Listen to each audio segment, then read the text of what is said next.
ఓం శాంతి.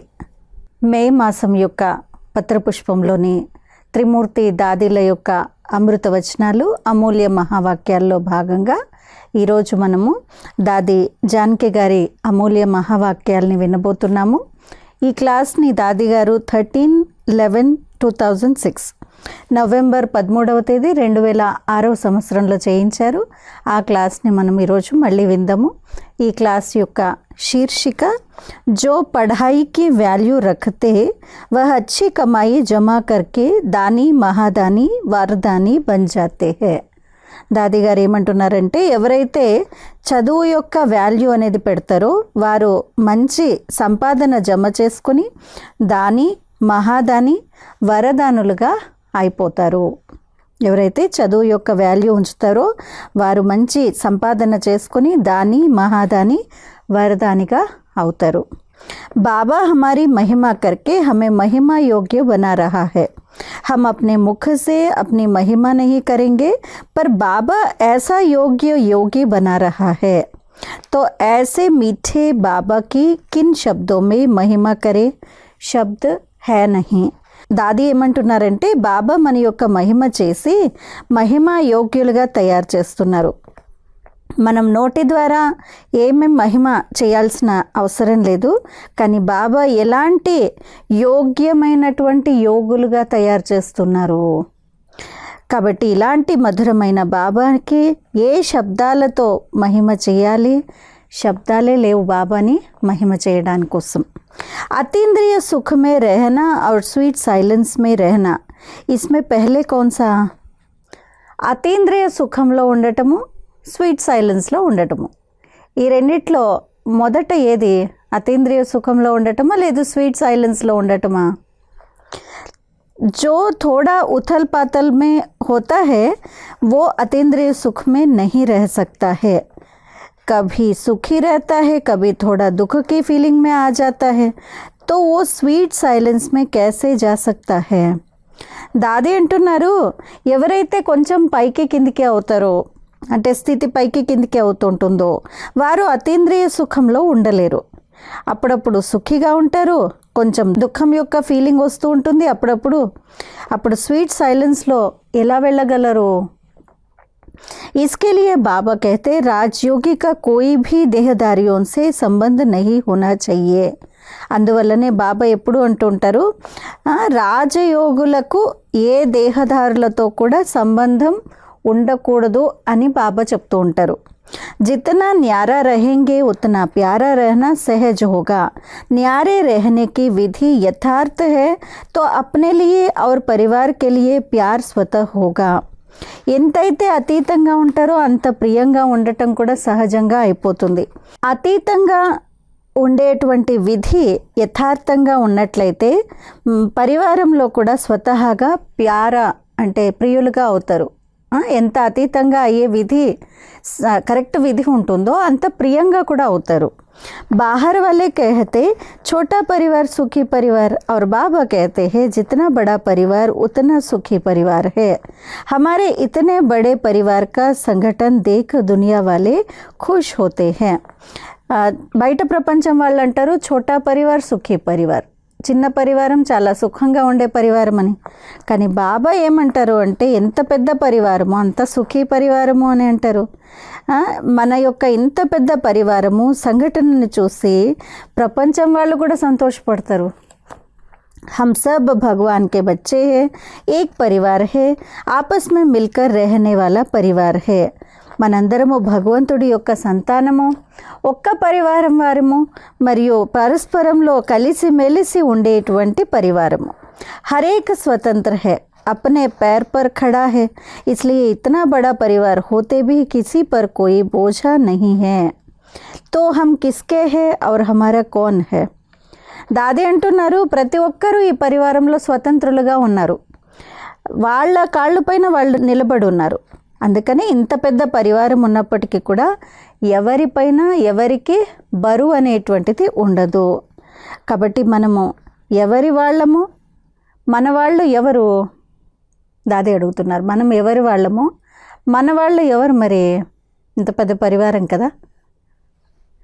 यह नशा हम सब को है, हम यह सब धर्म जाति रंग भाषा से परे रहने की भेदभाव की को మిటానే కి సేవ కర్ రహే హై. దాది అంటున్నారు ఇక్కడ మనందరికీ కూడా చాలా నష ఉంది. ఏ నష ఉంది? మనమందరము అన్ని ధర్మాలు, జాతులు, అన్ని రంగులు, భాషలు వీటన్నిటి నుంచి అతీతంగా మత భేదాలు కూడా, మత భావాలు అంటే నా ఒపీనియన్ ఇది, నీ ఒపీనియన్ ఇది, ఇలాంటి వాటిని కూడా చెడిపేసేటువంటి సేవ చేస్తూ ఉన్నాము. एक बाप की श्रीमत पर चलने से कितना हम सुधर रहे हैं. संपूर्ण बने नहीं है, परंतु संपूर्ण बनने के बगैर और कुछ करना ही नहीं है.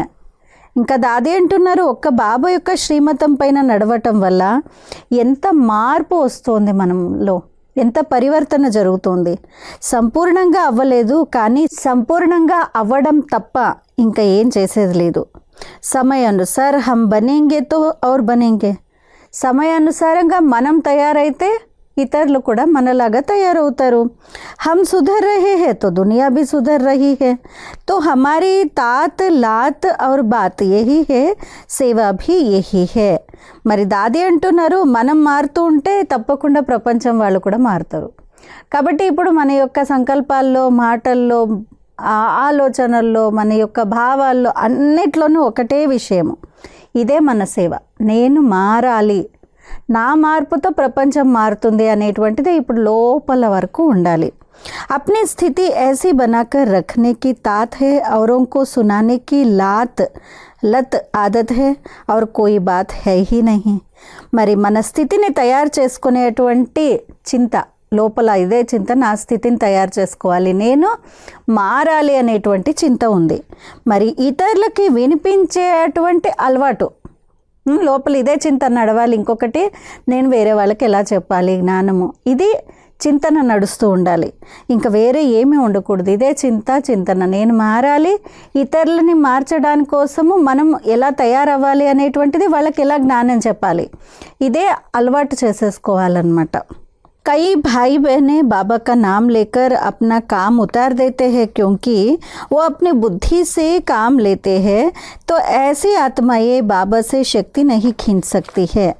దాది అంటున్నారు చాలామంది అన్నయ్యలు, అక్కయ్యలు బాబా పేరు తీసుకొని వాళ్ళ పనులు చేసేస్తూ ఉంటారు, వాళ్ళ పనులు దింపేసుకుంటూ ఉంటారు. ఎందుకంటే వాళ్ళ యొక్క బుద్ధితో వాళ్ళు పని చేయరు. ఇలాంటి ఆత్మలు బాబాతో శక్తి ఎలా తీసుకోగలుగుతారు? తీసుకోలేరు కదా. अभिमान वाली बुद्धि होने के कारण बाबा की इतनी ऊंची मीठी बातें बुद्धि में ग्रहण नहीं होती.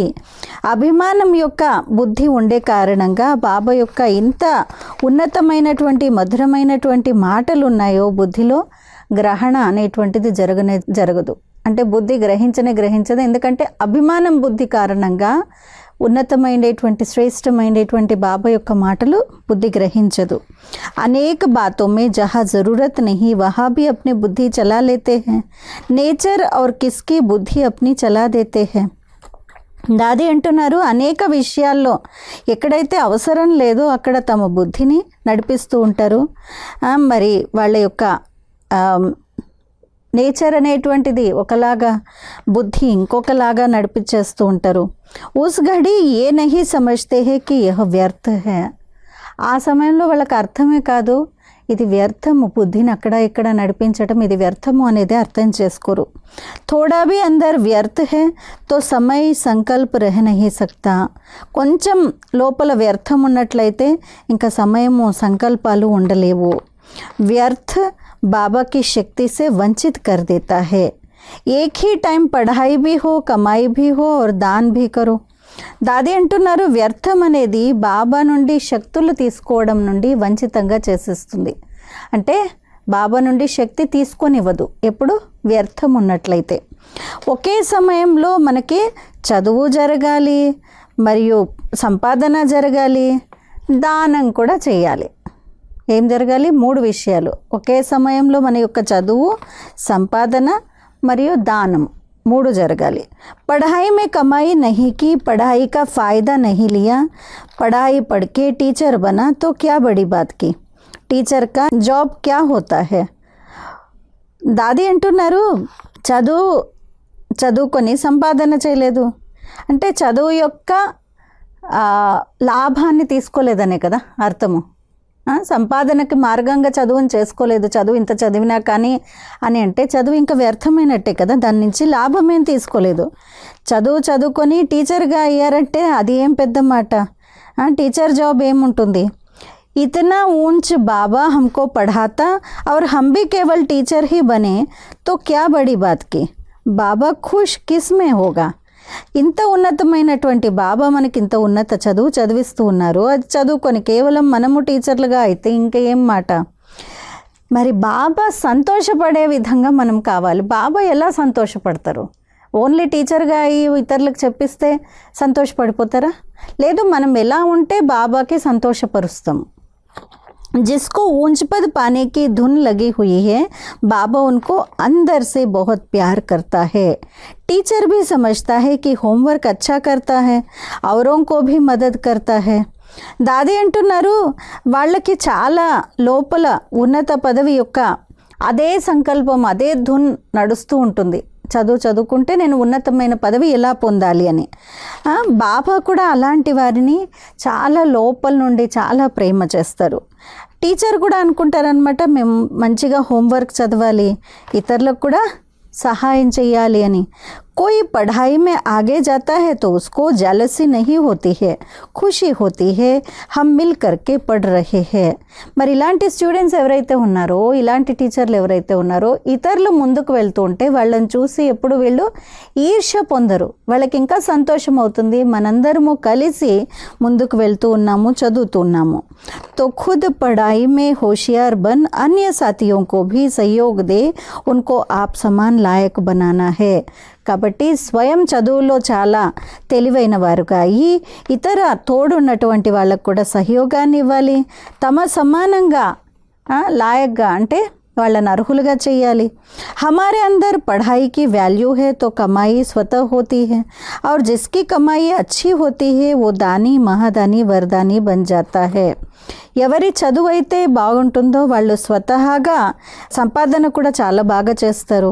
మరి అలాంటి వారు దాని మహాదాని వరదానులుగా కూడా అయిపోతారు. సంగम युग के इस पार्ट में हमें गंगा जमुना और सरस्वती बनना है. సంగమ యుగం యొక్క ఈ పాత్రలో ఈ సమయంలో మనము గంగా యమున సరస్వతుల్లాగా కావాలి. गुप्त रूप में सरस्वती बनने बिगर पतित पावनी गंगा नहीं बनेंगे. గుప్త రూపంగా సరస్వతిగా కావాలి. అక్కడ కూడా గంగా యమున సరస్వతుల్లో త్రివేణి సంగమం జరిగినప్పుడు సరస్వతి గుప్త నది అని అంటారు. అక్కడ కనిపించదు, రెండు నదులే గంగా యమున రెండే కనిపిస్తాయి, ఇటు నుంచి అటు నుండి వస్తున్నట్టు. సరస్వతి లోపల ఉంది, గుప్త నది అని అంటారు. సో దాది అంటున్నారు, గుప్త రూపంలో సరస్వతులుగా కాకుండా పతిత పావనులైన గంగగా ఎలా అవుతారు? ఎంత బాగుంది. గుప్త రూపంలో సరస్వతిగా కాకుండా పతిత పావని గంగాగా ఎప్పుడు అవుతారు? జమునాకే కంఠే పర్ రాజ్ నహీ కర్ సకేంగే. గంగా యమున సరస్వతి మూడు వచ్చాయి. సరస్వతి గుప్త రూపంలో ఉంటుంది. సో గుప్త జ్ఞాన సరస్వతులుగా కాకుండా పతిత పావని గంగగా ఎలా అవుతారు? యమునా నది ఒడ్డులో ఎలా రాజ్యాన్ని చేస్తారు? तो जो सदा माता पिता को सामने रखते हैं वो सुख घनेरे पाते हैं. उनको अल्पकाल का सुख भासता ही नहीं है, इसलिए वो सुख उन्हें चाहिए ही नहीं. దాది అంటున్నారు, ఎవరైతే సదా మాతా పిత ఎదురుగా ఉంటారో వారు సుఖాన్ని పొందుతారు. వాళ్ళకి అల్పకాలికమైన సుఖం అనేటువంటిది ఆననే ఆనదు, అంటే మంచిగా అనిపించదు. కాబట్టి వాళ్ళకి ఇలాంటి సుఖం, అల్పకాలిక సుఖం అనేది కావాల్సిందే లేదు. జిస్కో ఇచ్ఛాओंकी అవిద్య హే వో మహాన్ శ్రేష్ఠాత్మ హే. ఎవరైతే ఇచ్ఛలు, కోరికలు అంటే అవిద్యగా ఉంటారో, అంటే కోరిక అంటే ఏంటో కూడా నాకు తెలీదు అని ఉంటారో వాళ్ళు మహాన్ శ్రేష్ఠాత్మలుగా అవుతారు. అల్పకాల్ కే సుఖ్ కి ఇచ్ఛా కే లియే ఇతనా బడా భాగ్య గవానా యహ్ కిత్నా దుర్భాగ్య హే. అల్పకాలికమైనటువంటి సుఖం యొక్క కోరిక అంత పెద్ద భాగ్యాన్ని పోగొట్టుకునే విధంగా చేస్తుంది. ఇది ఎంత దుర్భాగ్యం ఉంది. తో ఏక్ మాత పితాకి కృపా హో తో ఉస్కో ఔర్ కుచ్ నహీ చెయ్యే. కాబట్టి ఒక్క తల్లి తండ్రి యొక్క కృప ఉన్నట్లయితే వాళ్ళకి ఇంకా ఏమీ వద్దు. బాబా భీ హమారే ఊపర్ పెహ్లే దయా కర్తా, ఫిర్ రెహం, ఫిర్ కృపా కర్తా. బాబా కూడా మొదట మనపైన దయ చూపిస్తారు, ఆ తర్వాత రెహం మరియు కృప చూపిస్తారు. అంటే ఇవన్నీ మూడు కూడా దయ, కృప, రెహం ఇవన్నీ దయ యొక్క రూపాలే. సో బాబా కూడా మన పైన మొదట దయ చూపిస్తారు, ఆ తర్వాత కృప చూపిస్తారు. దయాకి జో గోద్ బిఠాయా, రెహంనే దిల్ పర్ బిఠాయా, ఫిర్ కృప హమారే సిర్ పర్ హే. దయ అనేటువంటి ఒడిలో కూర్చోపెట్టుకున్నారు బాబా, రెహం అనేటువంటి గుణంతో మనల్ని హృదయంలో కూర్చోపెట్టుకున్నారు, మరియు కృప యొక్క కటాక్షము మన యొక్క తలపైన పెట్టారు. कृपा माता पिता की दया स्वयं ईश्वर की. बाबा के पास कितने खोटे कर्म करके आए, फिर भी बाबा रहम दिल बन करके अपना बना के हमको शिक्षा दे दे करके सुधार देता है. దాది అంటున్నారు, కృప తల్లిదండ్రులది, దయ స్వయం ఈశ్వరుడే చేశారు మన పైన.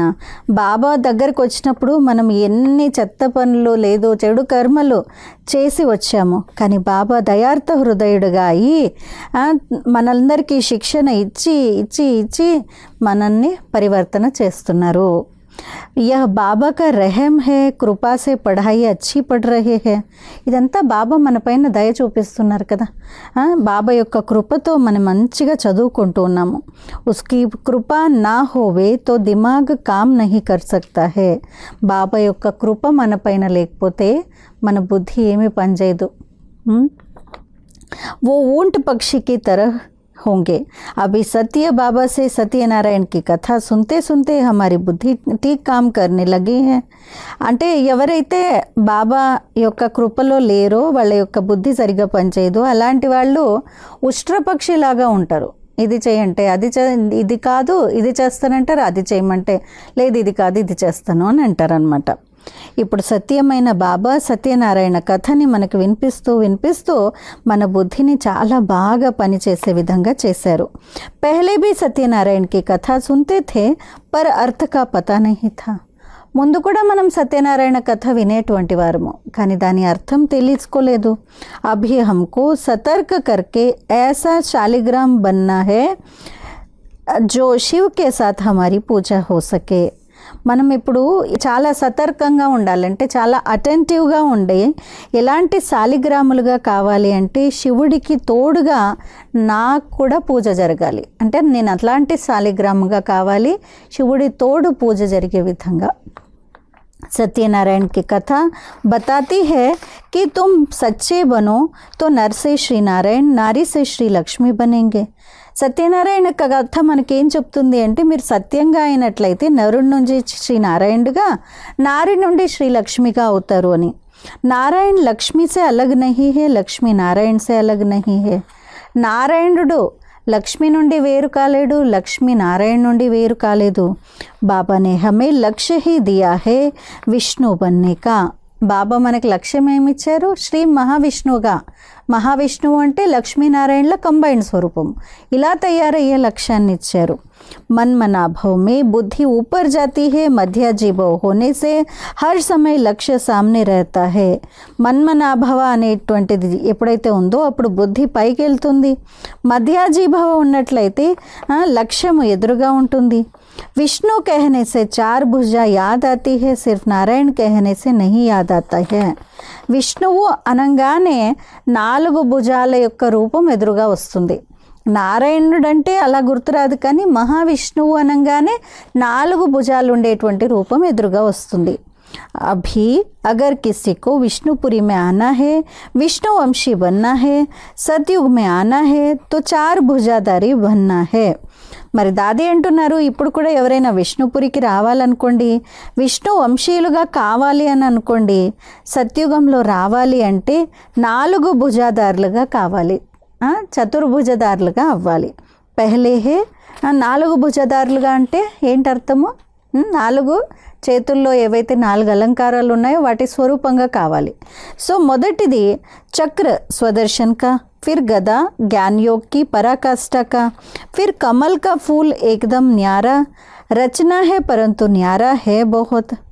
जब इतना न्यारापन हो तब शंख ध्वनि कर सके, इसका प्रैक्टिकल प्रमाण चाहिए. 4 అలంకారాలకే 4 వర్ణనలు ఇస్తున్నారు దాది. మొదటిది చక్రము, అది స్వదర్శన చక్రము.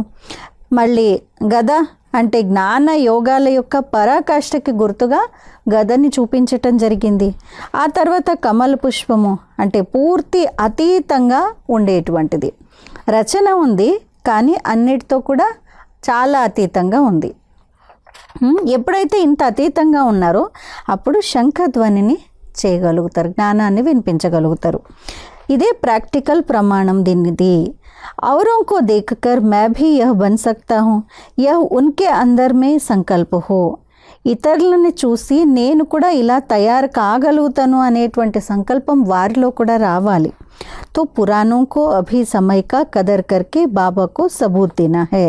కాబట్టి పాత వాళ్ళు ఎవరైతే ఉన్నారో వాళ్ళు ఇప్పుడు సమయానికి వాల్యూ ఇస్తూ బాబాకి सबूत అంటే బాబాకి ఇప్పుడు ప్రూఫ్ని ఇవ్వాలి. అభి భీ सबूत देने का ख्याल नहीं आएगा तो क्या होगा. ఇంతకాలం తర్వాత కూడా బాబాకి ప్రూఫ్ ఇవ్వాలి, ప్రూఫ్ చేసి చూపిద్దాము, ఇలాంటి తయారు చేద్దాము, రుజువుని ఇద్దాము అని అనుకోకపోతే ఇంకెప్పుడు అవుతారు.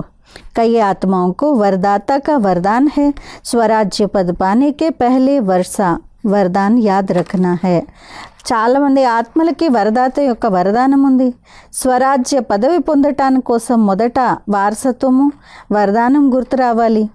బాబా నే జో దియా హే ఉస్సే సేవ ఆటోమేటిక్ హోతీ రహీ. బాబా ఏదైతే ఇచ్చారో దాంతో సేవ ఆటోమేటిక్గా జరుగుతూ ఉండాలి. व्यर्थ सोचने बोलने समय गंवाने से ऐसी सेवा नहीं हो सकती है. इसलिए सच्चा सेवाधारी बनना है तो स्वयं पर ध्यान रखना है.